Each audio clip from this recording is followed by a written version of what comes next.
If we don't have free speech, then we just don't have a free country. It's as simple as that. If this most fundamental right is allowed to perish, then the rest of our rights and liberties will topple, just like dominoes, one by one. They'll go down.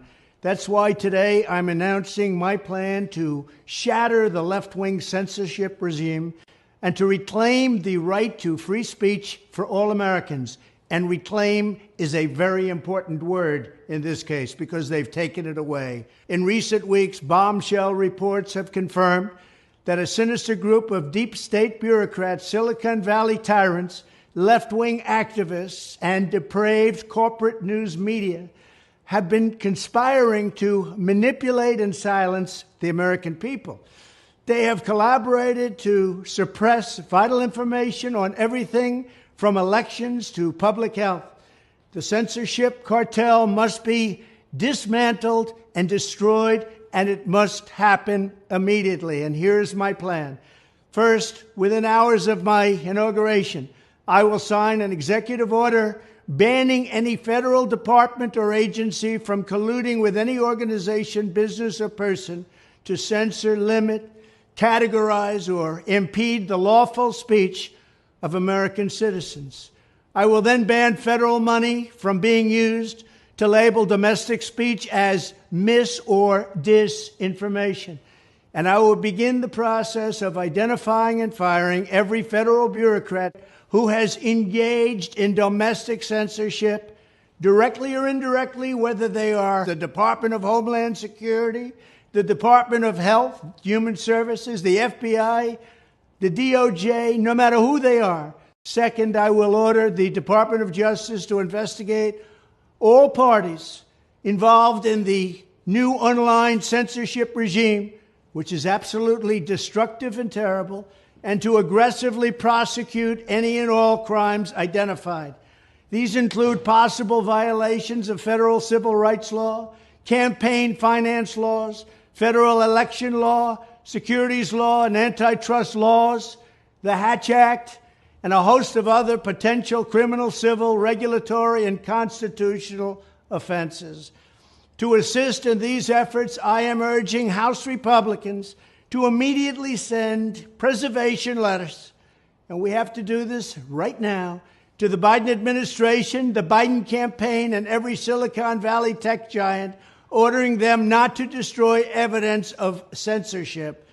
Third, upon my inauguration as president, I will ask Congress to send a bill to my desk revising Section 230 to get big online platforms out of censorship business. From now on, digital platforms should only qualify for immunity protection under Section 230 if they meet high standards of neutrality, transparency, fairness, and non-discrimination.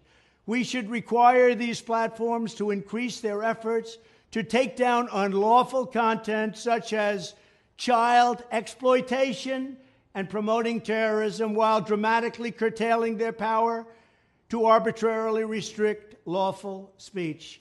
Fourth, we need to break up the entire toxic censorship industry that has arisen under the false guise of tackling so-called mis- and disinformation.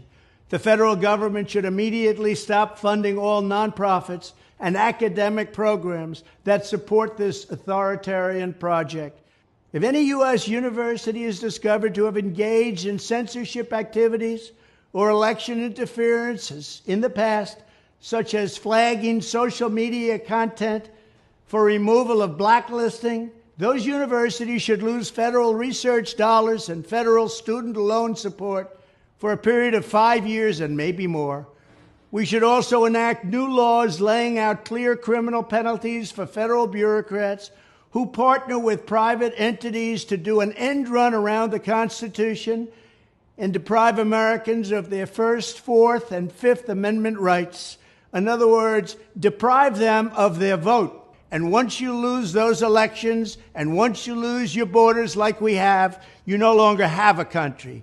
Furthermore, to confront the problems of major platforms being infiltrated by legions of former deep staters and intelligence officials, there should be a 7-year cooling-off period before any employee of the FBI, CIA, NSA, DNI, DHS, or DOD is allowed to take a job at a company possessing vast quantities of U.S. user data.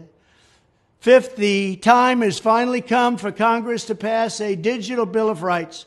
This should include a right to digital due process. In other words, government officials should need a court order to take down online content, not send information requests such as the FBI was sending to Twitter.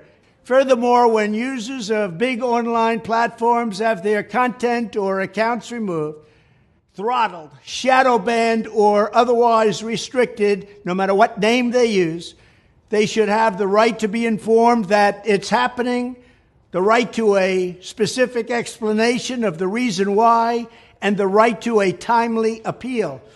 In addition, all users over the age of 18 should have the right to opt out of content moderation and curation entirely and receive an unmanipulated stream of information if they so choose. The fight for free speech is a matter of victory or death for America and for the survival of Western civilization itself. When I am president, this whole rotten system of censorship and information control will be ripped out of the system at large. There won't be anything left. By restoring free speech, we'll begin to reclaim our democracy and save our nation. Thank you, and God bless America.